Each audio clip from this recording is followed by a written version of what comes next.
So I'm making this video to reiterate what I have told you in class on Friday about this budgeting assignment, but also hopefully to give you guidance and answer any questions you have while you're working your way through this assignment. So this is our financial applications assignment. So you're creating a budget. And the premise of this assignment is that you've just graduated from your post-high school education. So at college, university, trade school, whatever further education you're going to get, and you have some kind of a salary that you need to make a budget with, but also often the majority of Ontario students have some kind of debt that is lingering from their post-high school education, student debt or loans, credit card amount. And I'm going to be giving you three numbers that you have to work with. So I'm working with Ontario averages for first year graduates from your post-secondary education. So you need to work with the income that I give you, the OSAP loan or the student loan amount, and also the credit card debt. I'm working with Ontario averages. So these are like what typical Ontario first year graduates are working with when they're making their budget and sustaining themselves. So you need to make sure you use the numbers that I give you. They're unique to each of you because I'm using a random generator that's going to give you plus or minus a certain amount for each of those different numbers. So make sure you're using the numbers that I give you. With those numbers, you're going to be creating a budget. And I do really recommend you research the percentages that the different components should be of your salary. How much should housing be of your budget? What percent do they recommend? How much should groceries be? Or how much should you save for incidentals like that rainy day, like in case something happens, emergency fund? Do some research so that you're making an informed budget. The project requirements are to use the three numbers I'm going to give you, and you're going to create a budget with 12 components. I'm going to show you guys that in a minute. This link here is the calculator that you're going to be using to make sure all of your numbers work. So the budget calculator looks like this. And let's say I give you an average income of $4,500. That's going to go into your salary amount. That's for the year. Oh, actually, you can't do that yet. Let me back that up for a second because we're making a monthly budget. And I'm glad I did that because a lot of students use the number I give you. There's something you have to do first. So let me actually go down here for a second. The first thing you need to do is you're going to be figuring out what city and province you live in because you need to use your income after taxes. Part of adulting is going to be realizing that the government is going to take some of your money because it goes to healthcare or transportation or different things. So you're going to be working with the after taxes number. You will be, when you're researching these different components, you're going to be putting your information as screenshots into PowerPoint, Google Slide, Canva, whatever is your choice. When you're finding your research and taking screenshots, also include the links to any of your resources on your slide. So when you find an apartment and you have the screenshot of the apartment, include the link so that way I can go back and check the accommodation. You will record yourself and upload your presentation onto Flipgrid. And I do want to hear your decision-making processes for each of your parts of your budget. So why did you choose the location? Why did you choose that apartment? So on and so forth. You'll have 2 full class periods to work on this. So Monday and Tuesday are the 2 class periods to work on it. You should be able to complete this assignment in 2 work periods if you're using your time well. So use of time is part of your mark. And I really want you guys to aim for that level 4 category. So I'm looking for excellent responsibility, initiative, self-regulation, organization, all those different things. So read through that and please aim for that level 4 category. Okay, so back to the budgeting components. First, choose the city and province where you're going to live. This is really important. Do you want to live in BC? Do you want to live in New Brunswick? Will you stay in Ontario? All of your decisions should be based around Canada because that's the only type of links that I'm going to be giving you. It's really difficult to find links to things that are outside of Canada. It's pretty easy inside. So all of this is designed to kind of think about what it's like to live in Canada. If you think someday you may move to the States, that's fine. This project, though, is designed to help you think through how to make a balanced budget with whatever your realities are in US dollars. So let's stick to Canada. Okay, so first, we need to use this link here to figure out our income after taxes. Then we can go back to the budgeting calculator. So let's say that we are choosing Ontario. If you don't want Ontario, pick a different one. It's fine, but I'm going to leave this on Ontario. Let's say that I tell you, again, that your average annual salary is $4,500. This is going to say annual. and I'm going to hit calculate. Down here, and this is a great thing to screenshot, is your income with the amount of taxes that are going to be removed. So 26.1% of taxes will not be usable income to me. It's going to go to the government, and I need to work with the remaining 73.9%. But this is annual. You need to click month. We're going to be using a monthly budget. It's easier to think about using your money each month as opposed to all year. So really important that underneath here, you click to month. You do not have $33,000 a month to work with. That is not reality. So we're going to click month, and I'm going to be working with $2,722. This is the amount that I have for my budget. So that's the number that's going to go into this part. 2,772 is my salary, my monthly income. We are not going to have any other income. I'm not thinking about a side gig. I'm not performing a music gig where I'm getting some money there, or tutoring, or whatever the case may be. We're just working with the numbers percent too. So that's going to be my income. Then you're going to click on the second screen. You can see there's all kinds of things we're going to be working with and finding out numbers. And this pie chart will show me how much my income is still remaining. It is very important at the end of your slideshow, you have a screenshot of each of these 6 components of the budget. I need to see these numbers in your budget that you've made them work. So I would take a screenshot of slide 1 and 2 and all the way through this budget when you're done with your numbers. Okay, so first I'm putting in my salary. Then what I'm going to do, the next part of the component is find an apartment or condo where you can live. You cannot live with your parents. So we are going to have a future that, is a happy, healthy one that we're considering, that we can imagine for ourselves someday. So you need to find an apartment, a condo, or house, a room in a house where you can rent. Do not buy, don't work with mortgages. We're just going to work with rent. So find an affordable place, one that looks like it is an actual place you could live. I've had students find a rent, it's like super cheap. So it feels too good to be true. It's like $500 a month, and you look at the pictures and all you get is like this door to what maybe is a basement apartment. We cannot choose that. That is not an accurate description of real life. And possibly if you live there, it's not going to be a happy, healthy future. So find something that looks like a legitimate apartment. Obviously, you're not really renting this place, but pick a place you can imagine living. You can plan to have a roommate or roommates. However, there has to be 1 bedroom for each person. So if it's you and 1 other person, you have to have a 2-bedroom place. If it's you and 2 other people, it has to have a 3-bedroom place. So you can do that. And you don't necessarily even need to have a hypothetical, theoretical, actual person you're in a room with. But if you find a great 3-bedroom apartment, choose that, but then know you need to find 2 people to live with who can split that rent with you. So I'm going to put a link on Edsby for realtor.ca.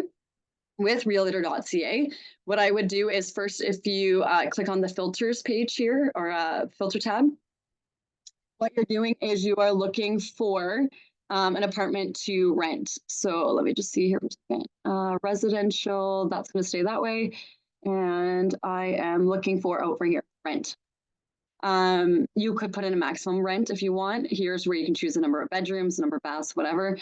You do need to put in like where you want to live. So this is in the drop downs, Hamilton. Then you would click search, and you're looking for, there we go.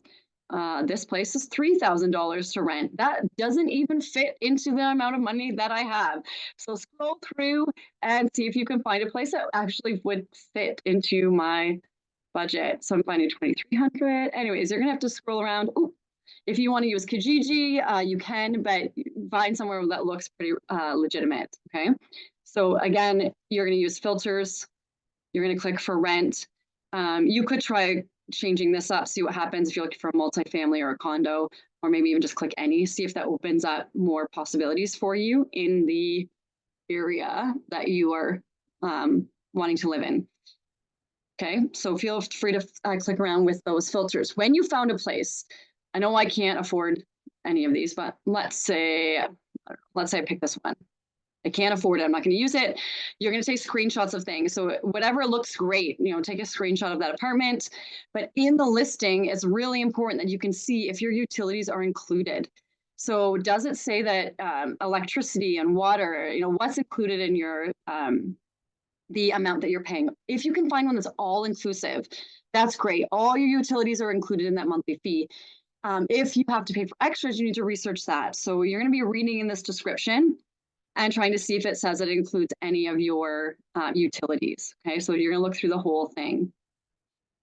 The next part of your budget, so screenshot everything, include links. Okay, you're going to look for the utilities. If you can't find specific utilities, you need to research what is the average amount that one person pays for water in a month. What about electricity in a month? Research that, screenshot, and give me links. Okay, then you're going to decide how you're going to get around.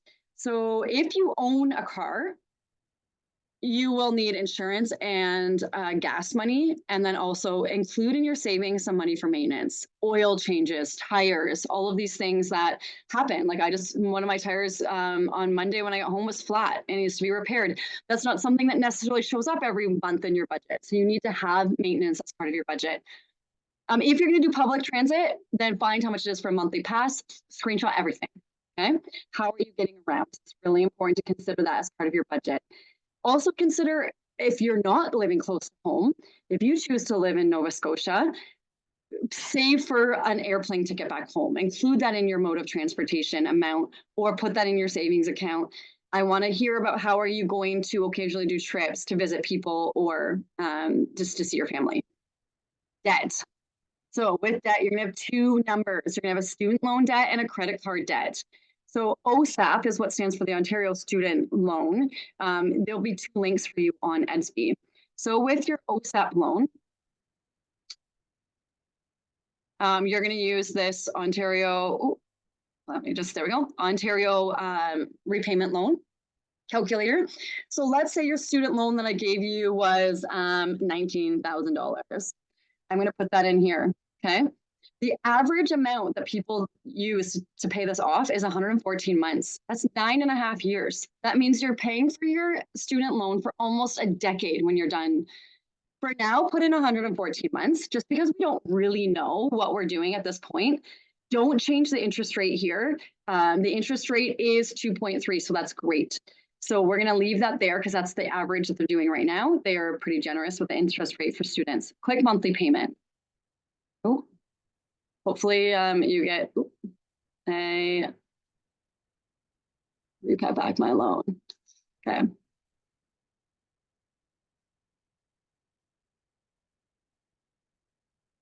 Okay, let me reopen the link here, guys. Sorry about that. Okay, here we go. $19,000. I'm going to look at 114. And then I just want to see what would it cost me. So here it is. The monthly payment would actually be $190. You could leave it at $190 if you're like, actually, I want to pay back faster, then make this less. So you could see like, what's 100 months? Okay, what am I looking at? So that's going to cost me $213. If you wanted to pay back in 5 years, that's 60 months. Well, how much would it cost for me to pay back in 5 years? That's $340. Okay, I'm going to leave it here. I don't know if it works in my budget, but let's say I am going to put in $340 into my budget calculator here. There is student loans. So I'm saying 340, I think it was, dollars. Let me just check that again. 340. Again, screenshots, everything in your presentation. So that's going to go there in student loan. I'm going to put my credit card debt in what's called my college tuition because I don't have a credit card debt line. You could put it in school supplies too.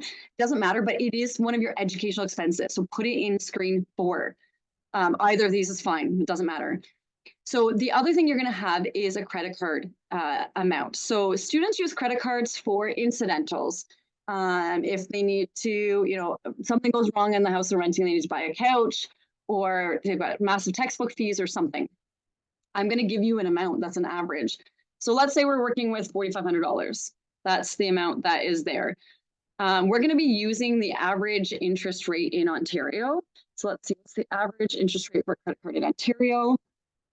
There's quite a range here, but all of them at the top end is 21%, and we're first-time spenders. So we don't have any long-term credit score, or our banks don't necessarily know us. So we're going to use 21%. If it makes you feel better, do 20.99%. And you can either figure out how much you can afford for the monthly payment, or let's say I'm like, ooh, 20.99, that's high. I want to pay this back in a year, 12 months.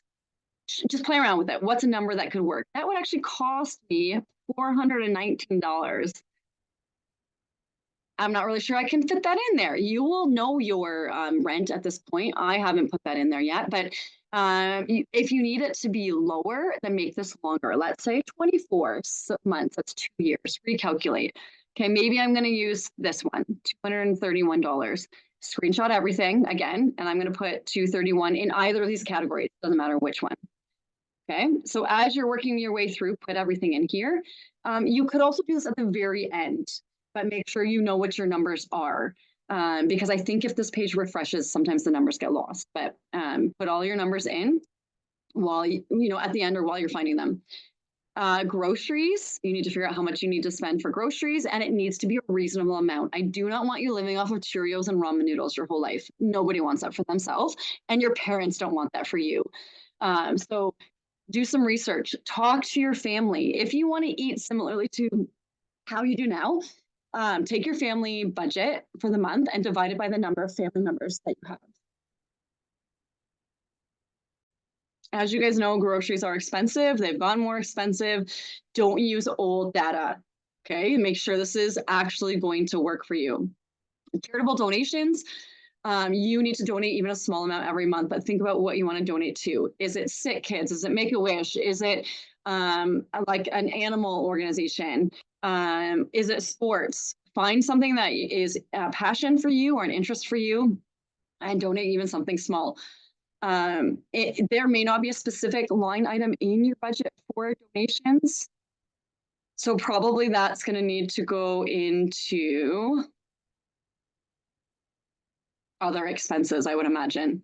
But just put that somewhere in your budget and you guys can explain that to me, that that's where the charitable donation is. Or if you have to add a couple of things into the other on that screen, just tell me how much you're putting into charitable donations. Medical and toiletries, this is different from groceries. This is Tylenol, Advil, Band-Aids, toothpaste, hair products, cosmetics, cleaning products. This is all those extra things. If you are not sure, then open up walmart.ca, put some things in your shopping cart, and then decide, like toothpaste, I probably buy it, once every couple of months. Cleaning products probably last you a while. Shampoo, right? So think through an average of what you think you need for the month for those things. Savings, think about saving some of your money for something coming down the pipes, maybe a car, maybe a house. Okay, what are you saving for? I do want you to imagine a life where you get to go out and socialize with people. So, eating out is not part of your grocery budget. That's part of your entertainment. So eating out, going to a coffee shop, if you're going to be playing, like going to an arcade place or playing video games, it's different from just your normal streaming service or Wi-Fi. Add those in there, okay? We haven't even included clothing yet. So how much do you think you need to budget to replace t-shirts or jeans or, whatever, socks? That needs to also be accounted for. Okay, so think through all that stuff. And then anything that you have left over, so whatever your budget calculator says is left over, needs to go to something. Maybe that's your RRSP, your retirement plan. Maybe you want to save for a emergency, or maybe you want to put some money away. Like someday I'd like to go on a cruise.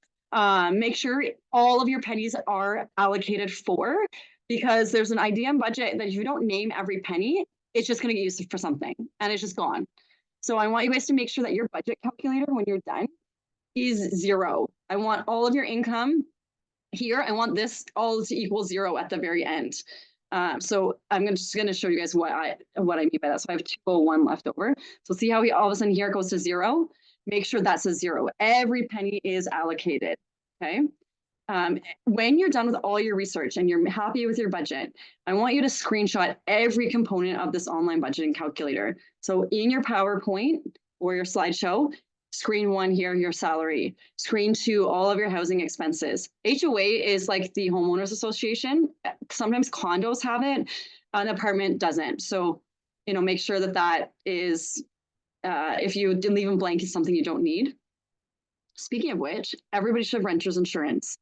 You absolutely have to research the average renter's insurance and put it in here. So if you rent an apartment and the house burns down, the homeowner gets insurance to cover the building. All of your belongings are gone, and that's not part of the homeowner's insurance. Renter's insurance covers your belongings. So if there is something that a flood, a fire, something that destroys your belongings and you have no renter's insurance, you're completely out of luck. The homeowner, their insurance will only cover the building, the home itself. So it's not expensive. I want to say it's like $30 a month. So I want you to research that. Make sure that goes into your category. You're not doing any maintenance or repair of your house. So that doesn't need to be there. This is utilities. Think about cable, TV, internet, cell phone. Okay, those expenses go in there. Transportation goes in here. If you're just doing the city bus, just put it in car payment. You don't need anything else. Okay. School supplies, college tuition, that's your credit card debt. Student loans is the OSAP loan amount that I gave you. Here, groceries, clothing, medical, entertainment. If you have a pet, make sure you can take care of your pet. They can add an expense to your budget. And then this is where your savings goes in. So a small amount of emergency fund would be great. If you're putting something into investment, that's wonderful. We know about our interest, our compound interest and investments. That's great. Our retirement saving plan can go here. Okay, put every dollar in there and screenshot everything at the end. Then what you're going to be doing with your presentation, once that's all done, make sure you have all of these in and then record yourself giving a presentation. And then I will have a link on Edsby to upload it to Flipgrid. So that way I can watch it. So it will not be viewable to your classmates. It's just so that I can watch all of them and work my way through, as opposed to needing class time for the presentations. In your recording, be really clear on the decisions that you've made and why you've made them. Because basically, if you just do what's here in this handout, this is level 3. This is the ministry expectations that you should think through on a budgeting assignment. So go above and beyond it. Include information we've talked about in our classroom about simple interest, compound interest. What debt should you pay off first? Why? Why are you making the decisions that you are for investments, different things? I want to hear really well thought out decisions about different, each of the components of your budget. And then record that to Flipgrid. If you have any questions, please just send me a message directly. Otherwise, I feel like this video probably gives you guys the explanation you need. So just work your way through it and it will be great.